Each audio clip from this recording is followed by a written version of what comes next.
You ready? All right. Little dog, I'm extra unique. My whole aura screen telling it.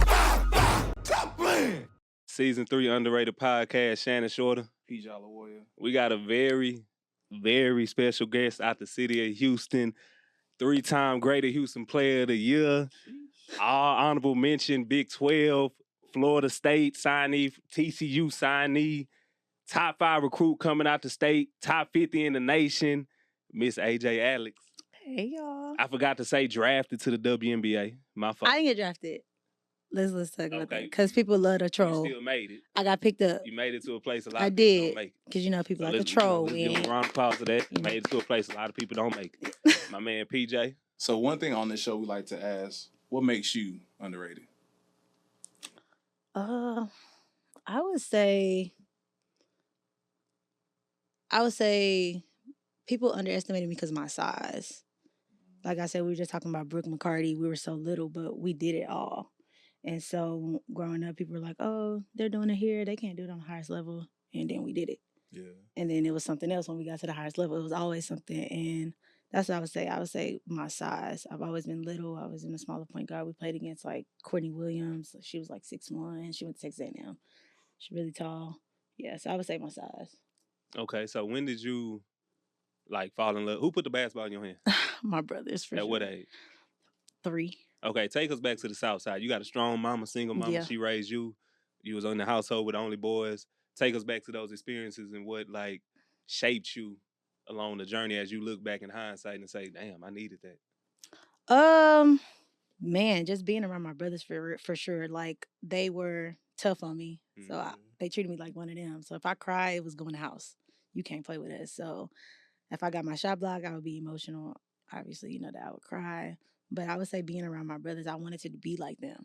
They were my role models, so everything that they did, I wanted to do. And then when I was able to do it with them watching, everything I did, I had to impress them. Yeah. So it had to be, ooh, my brother's watching. I ain't care about no coaches, and none of my brothers are here. So I gotta do me. I gotta have 20 points. I got 30 points because my brothers are here. So it's really my brothers.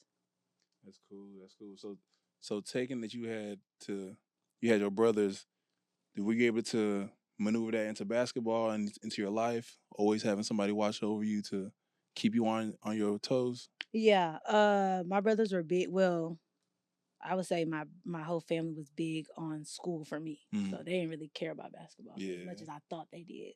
So I always thought, like, growing up, if I didn't make it to the WNBA, if I didn't do this, they would be upset. But they weren't. It was really my grades and me growing up and doing things outside of basketball. Now that I'm older, they're like, so what's next? Yeah. That's more important. So I would say growing up, if I was to say anything, I would say that I thought I pushed myself back a little bit, thinking that basketball was everything.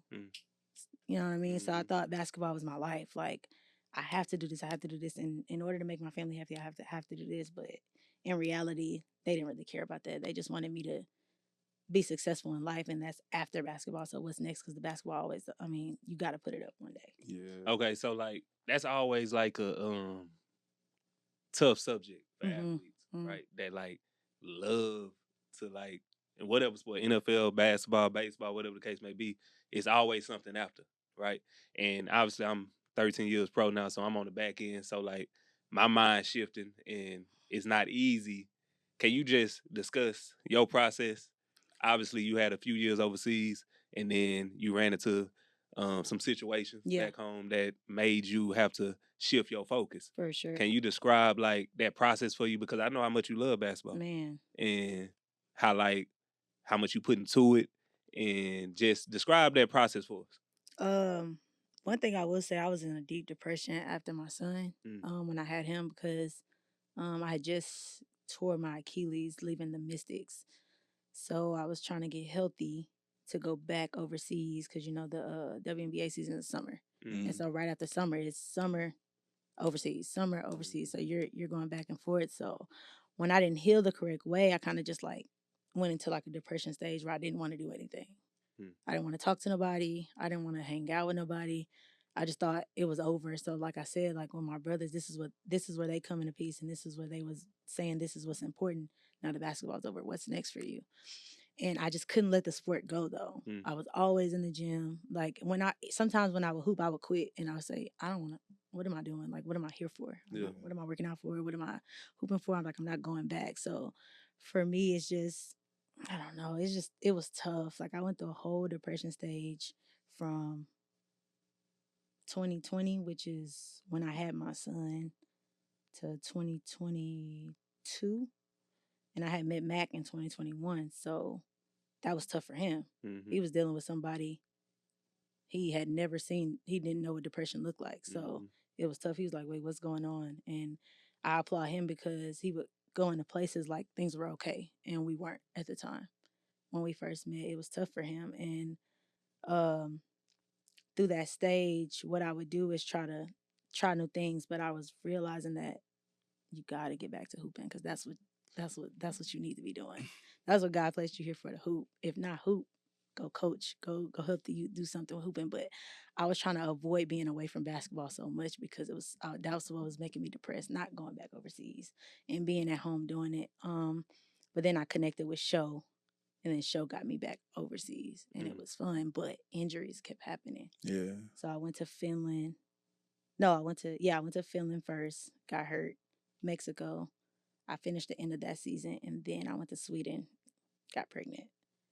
I was injured out there, but I was pregnant. So it was just like, I don't know. But I think this time around, I'm better because I actually went back to go try. I took my son. I did a lot of things that women don't get to do. Yeah. My son was able to travel the world with me and see things, go to school out there, learn the languages. So I'm okay now. Like I can go hoop and be okay. Yeah. Good word. So are you done with that chapter in your life? I don't know. That's that I don't old age know. That question money right gotta there. be great. Like one kid is cool overseas, but two But is two? crazy.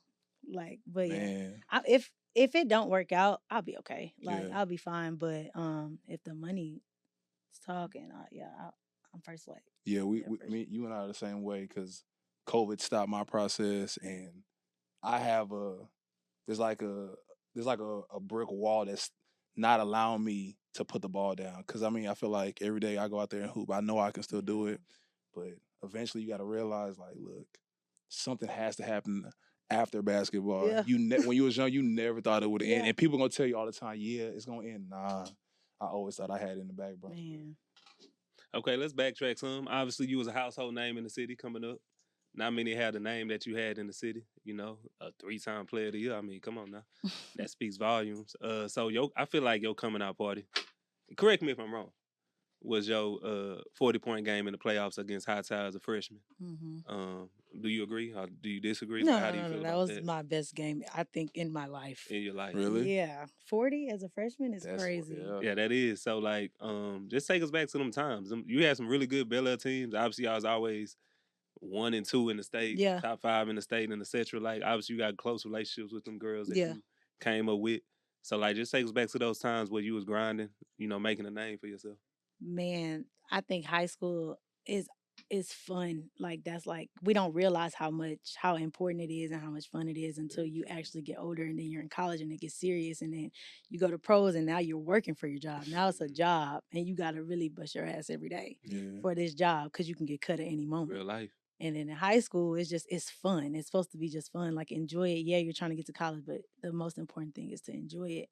And I think during those times, like these kids we see now, they're on YouTube and stuff, and like that's what we were doing. Yeah. We were on YouTube, we were on Instagram, we was making the videos, we was like we were just connecting as players. And so when we get on the court, it was easy for us because we were so close. And that's why I tell people now, like especially the youth, man, I don't care how bad you play as long as you enjoyed it, because you're always gonna play bad if you're not enjoying it. If you're out there frustrated, if you're out there not wanting to play with the players or not wanting to play with your teammates, just don't want to play for the coach, it's not gonna always go good for you. So make sure you enjoy it. And I think for me, I took it so serious that I forgot to take a step back and enjoy it. Not that I didn't enjoy it. I just took it so serious. Like every game, like it was serious for me, whether the team was good or bad. Like I'm going at your neck. I'm trying to 30. Yeah. I don't care how bad y'all are. I'm going for 40. And so now when I get to college, it's different for me because I didn't play my first year. So I'm like, hey, I should have enjoyed it back then because now this is where I'm supposed to get serious. So I think high school is like supposed to be like the good times for kids. And I think I enjoyed it off the court more than I did on the court. Like, rather I should say, because on the court it was just, when I stepped between those lines, it was up for anybody. Yeah. It was literally up for anybody. And even me and Brooke, when we stepped on the floor, it was up. Yeah. Like, we knew, but after the game, we're best friends. Yeah. But off the court, I would say it was fun being around my teammates. I think those are the best set of girls I've been around. We had our problems, but we had fun. So take us back to the Southfield Shock. Like, obviously, you said you played for the Premier prior to that, but like Southfield Shock is when you was teammates with Brooke McCarthy, and you said you had a lot of like quality players around y'all too. Yeah. Obviously, I was like Mike and Pittman. You know what I'm saying? Obviously, the two goats out the city in y'all class and etc. Yeah. So like, how did that like help you, knowing you had like another killer with you on the court, knowing you had somebody that like you look to your left, right? Yeah. Like, I already know what I'm gonna get. Well, funny story, before I played with them, I was playing with a team called Houston Angels. And like I said, me and D Bro, we're super close too.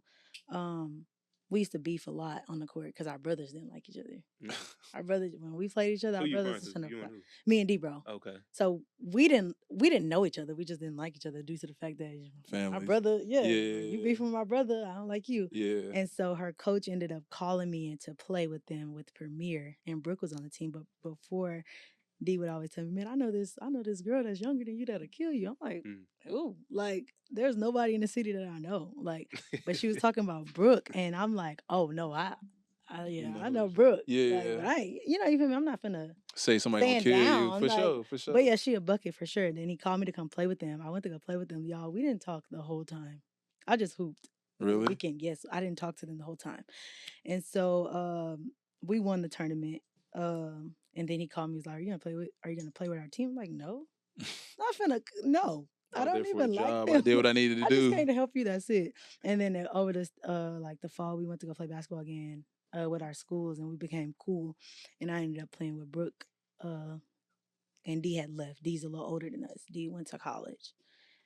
And I would say, man, playing with Brooke is like the best thing that happened to me. Like, I personally think she's the best guard that ever came out the city. I personally think that. That's high praise. Nah, for sure. Like, anybody will tell you that. Nah, she's the best guard to come out the city. We always push each other. We always go at each other. But I just think she's just so smart, and she used her size to her advantage.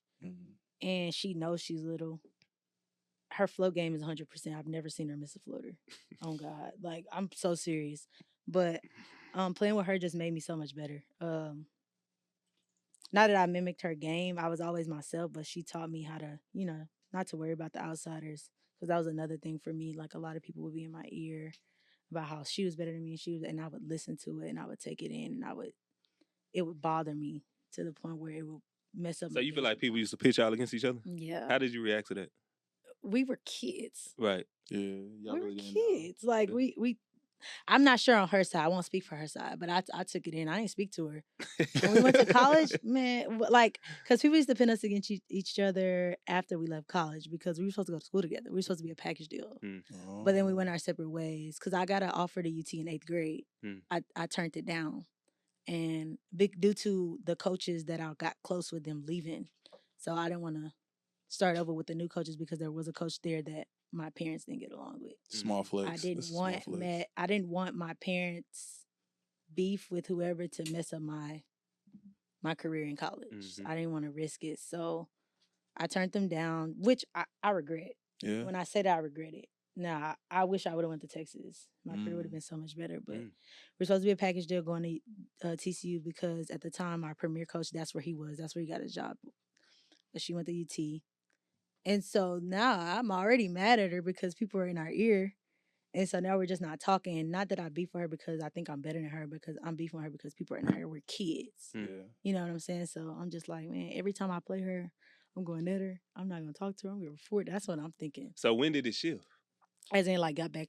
Like, when y'all became like close like again. Best friends and all that. Not like, because now, you said you wasn't talking to her. Man. You letting people get in your ear. So when did that shift? When I was going to Florida State. Okay. Crazy. When I was leaving TCU, she was the first person I called. Like, about leaving. I was like, bro, what should I do? you know about these schools. I know they all recruited you. Mm-hmm. And she was just like, bro, follow your heart. Like, do what you want to do. I would say when you go to Florida State, there is players there that are pros, but that ain't never stopped you. She was the first person I called. And we hadn't talked in years. So what made you call her? I trusted her. We were kids at the time when we were beefing, and now we're older. I'm like, what, 22, about to leave TCU? You graduated from TCU? I graduated, yes, and then I had a 5th year. Okay. I had a 5th year, and I took Florida State. I went to Florida State, but yeah. I don't know. I really can't tell you why I called, but I always trusted her. Like, she's just one of those people. She's just one of them people that, I don't know. She's just always going to be honest. But on top of that, like, she knows what she's talking about. Real genuine. Yeah, for sure. As you got older, you realized that it wasn't, y'all didn't really have a beef. It was the outside. Yeah, it was the outside. Yeah. And I wouldn't say I had a beef with her. It was just like, I was just trying to prove to them that I was good better too. than her. Yeah, like, for sure, it ain't just her in the city, but it was never I didn't like her because I've always respected her game. Like, even when we were kids, I would say, yeah, like, she's that. Yeah.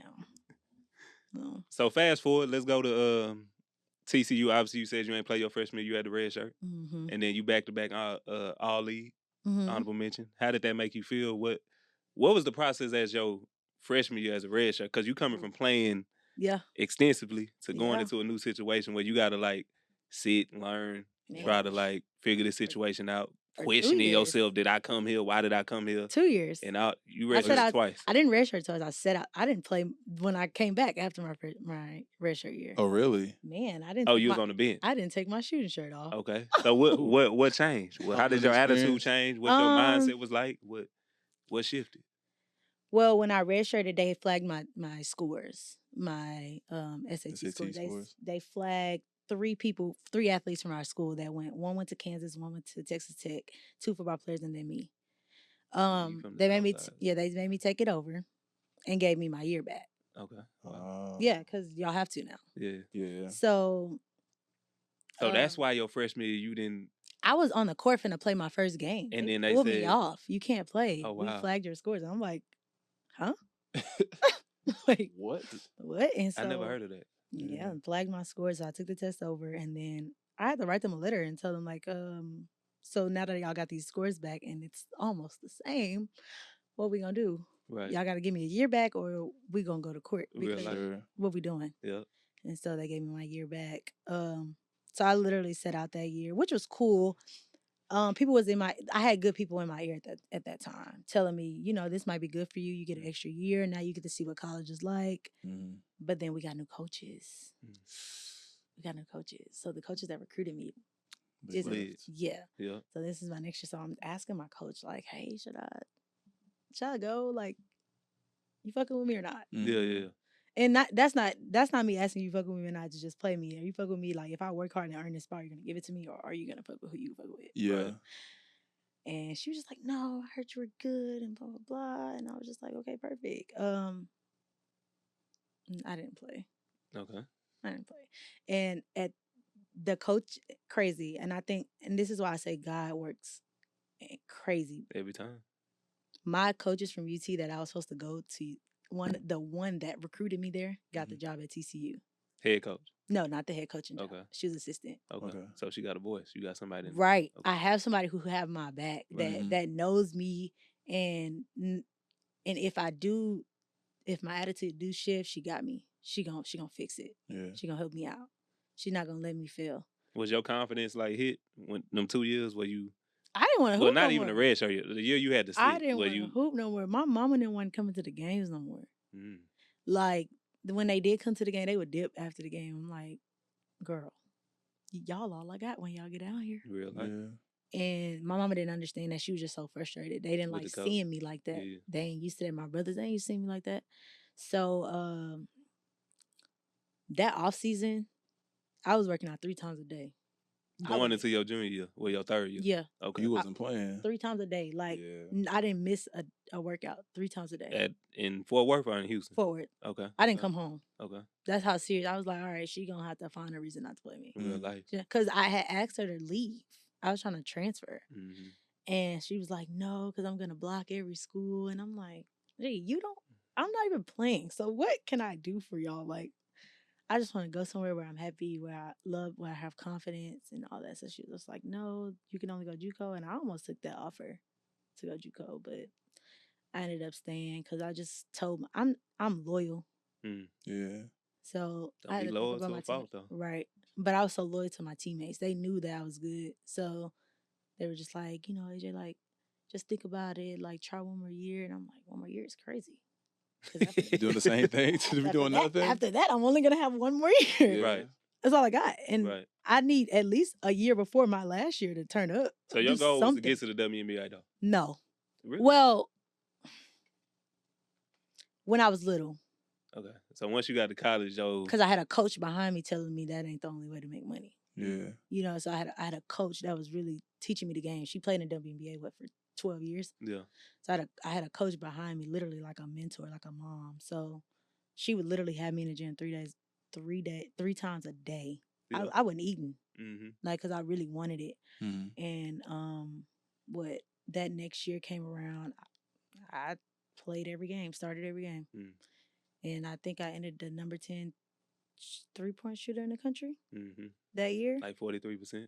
Yeah. Look at you. Period. Stop it. So what was your saving grace in that tough time? Like, what willed you into continuing to work hard, continuing to be the player that you've known to be, even though the coach wasn't fully behind you?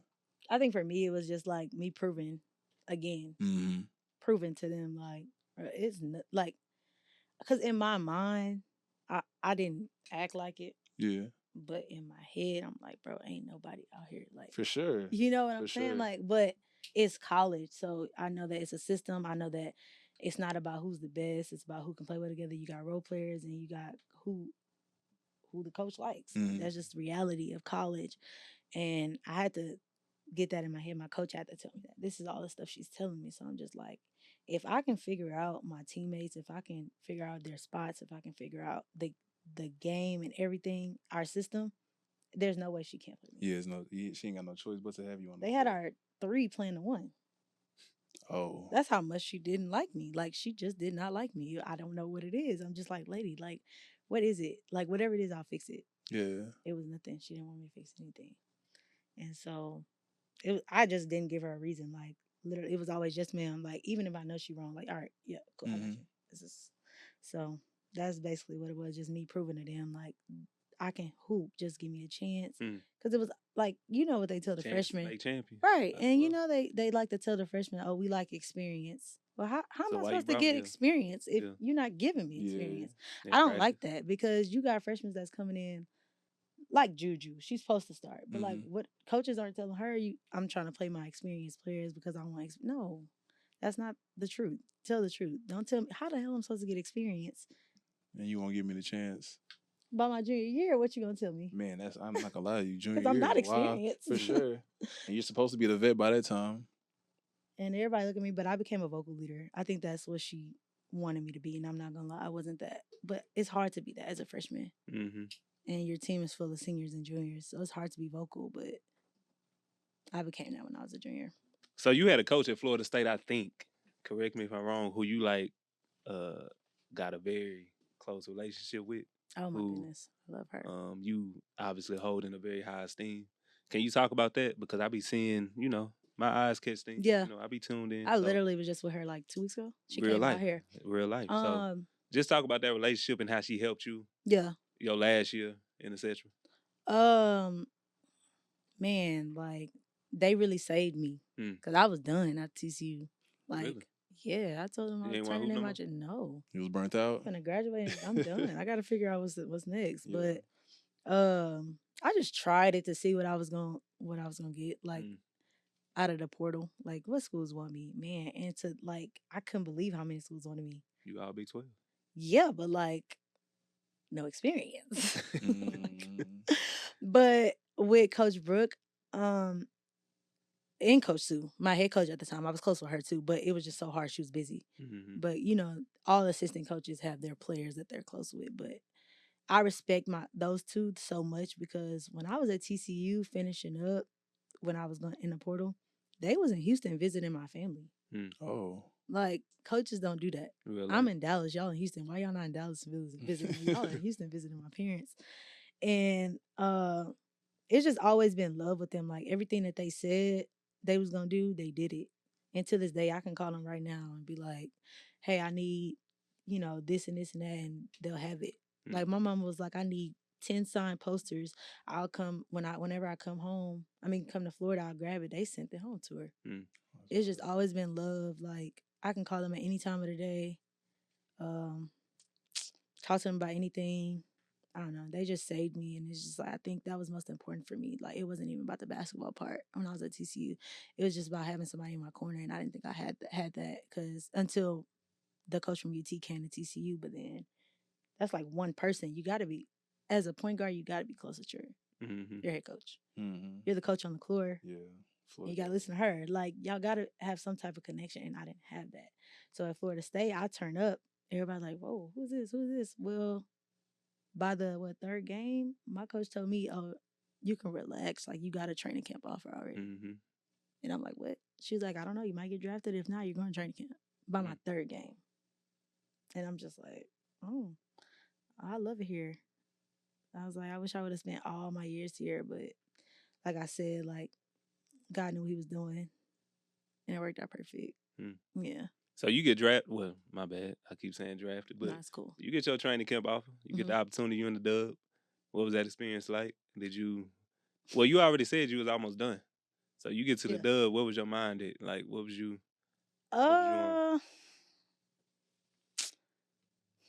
Like, were you there for like the experience, or were you there to take?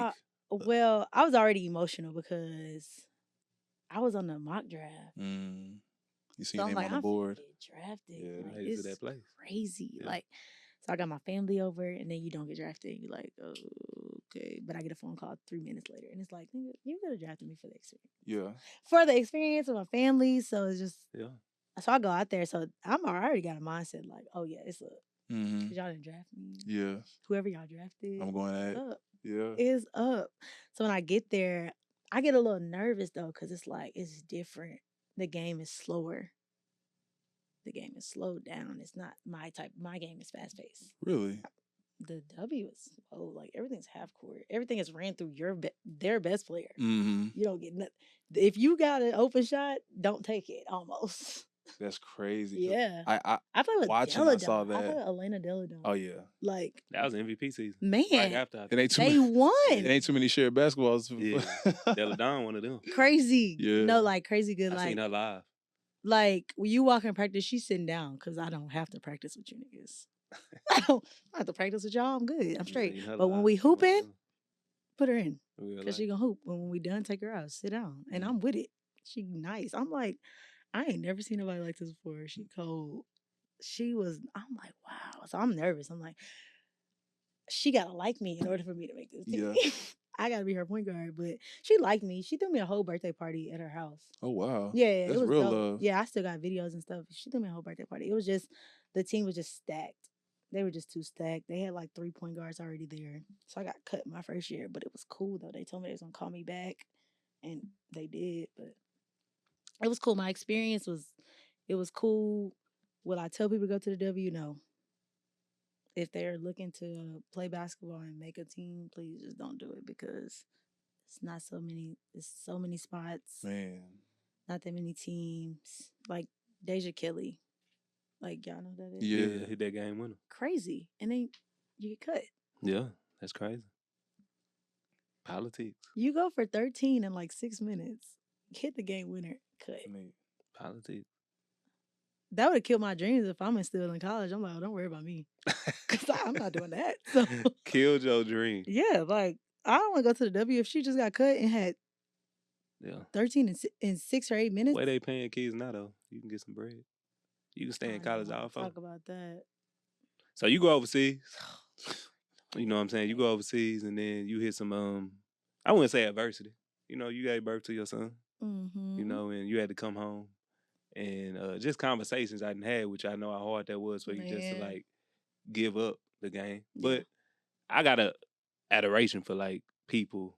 Your first son. Let's talk about your first son, right? Who do it on their own. Yeah. You know what I'm saying? Because my mama did that. So I got a great deal of respect for you in that sense. So talk about how, like, that made you stronger as like a woman mentally and just having to just figure it out. Yeah.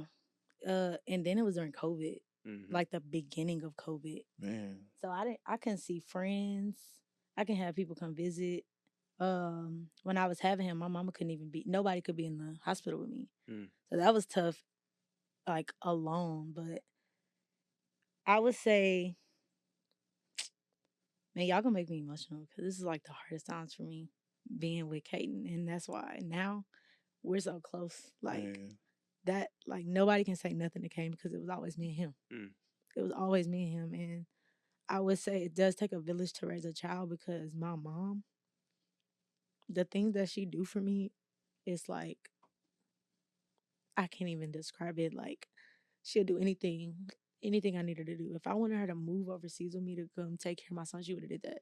But I'll never take her life or whatever, like, away from her. Like, but man, that was the toughest times because I'm a new mom. So it's like, I don't know what's going on. It's like, I have a human. I got to make sure that he's okay.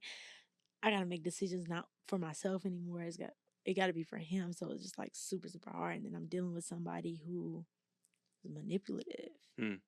So I don't want my son not to be around his dad, but at the same time, I got to protect my son. Really? You know what I mean? So, and I don't want my son to grow up and question me about those things. So here I am trying to be a good person. I'm being called bitter, a bitch, like everything.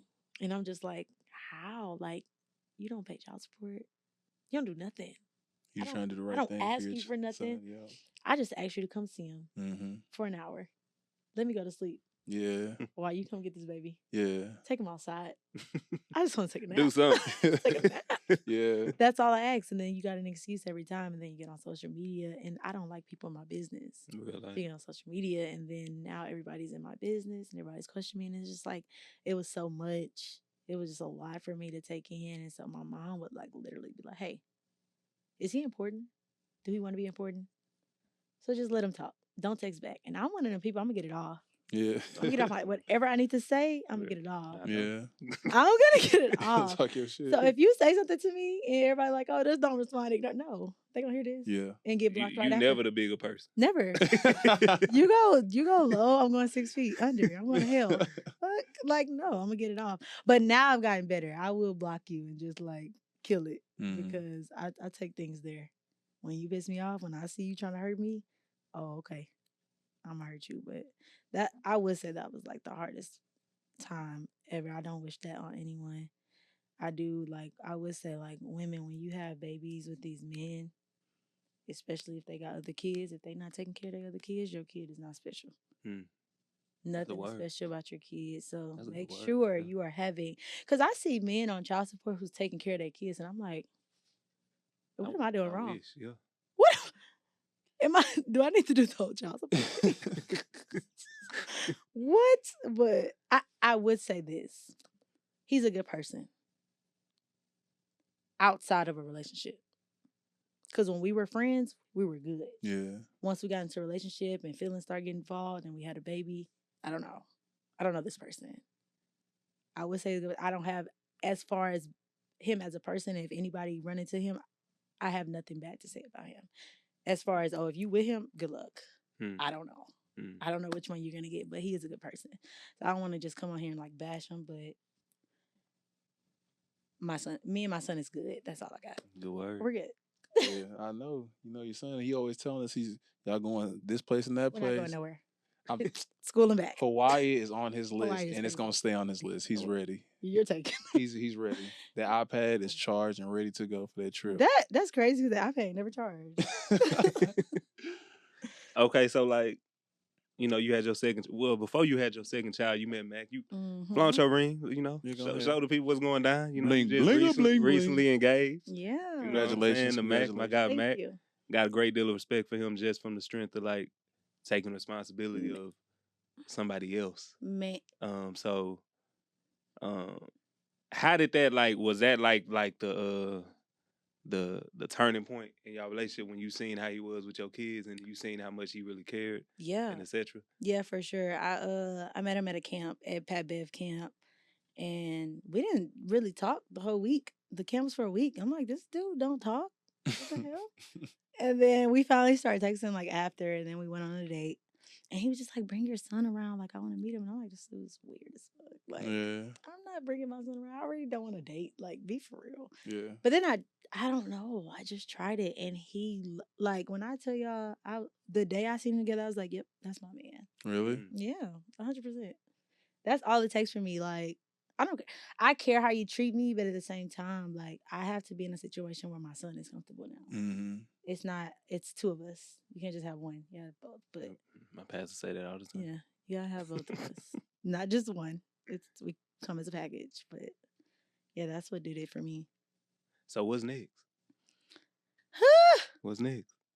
I don't know. We're trying. We're thinking about trying for a third. Okay. Ooh. We're thinking about it. We want a girl, and then we want to be done. Done. Well, Okay. he wants a girl. Right. I don't want a girl. Okay. Whatever my man wants, I guess.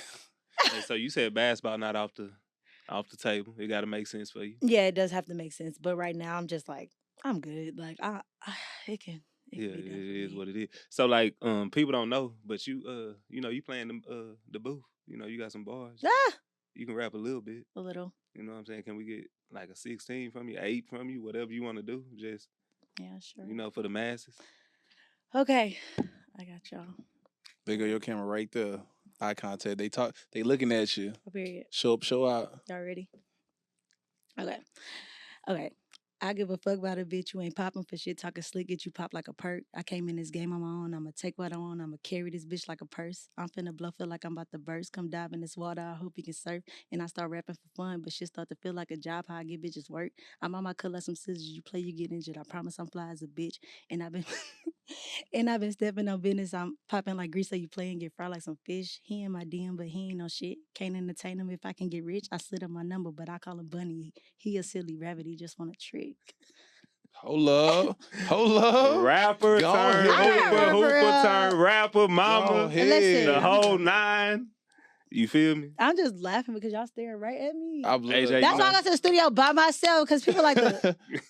When you get on stage, what you gonna do? You got to make sure. That's why I'm not. I told you I don't do this. You got to make sure the words hit. Don't worry. They hit a little bit. You on underrated now. It's up after that. Period. I hope this go viral. So like This Coachella? goes viral. I might. Coachella? No. You Coachella? I'm with you. Couple BT Awards? club appearances. Oh. That's all I got. AJ, appreciate you jumping down. Of course. Thanks It's for go a long way with me, PJ, the whole underrated team. Yes, man. You know I got a lot of love for you. Been Thanks down for. with I you, was but waiting. I said Come on now. season 3. Wow. Yeah. I couldn't make it to 1 or 2. Don't worry. I know Put me people on the waiting too. remix. Okay, before we tap out, we just want to ask you: is there anybody you'd like to see on the pod? Yes, my man. Okay, Mac. Yes. Man. You trash. Period. But look, you my people. So we're gonna make My that work. man, We're of gonna make that happen. course. Why Okay, not? for One of sure. the best pro am league in the city. Shine League, shout The it best out. pro am league in the city. Why not? Shine League, okay. Underrated podcast, Shannon Shorter. P. Jolly Warrior. We appreciate y'all tapping in. We had the wonderful AJ Alix on film. Follow, like, subscribe, comment, everything. Just stay tuned in with us as we on this journey.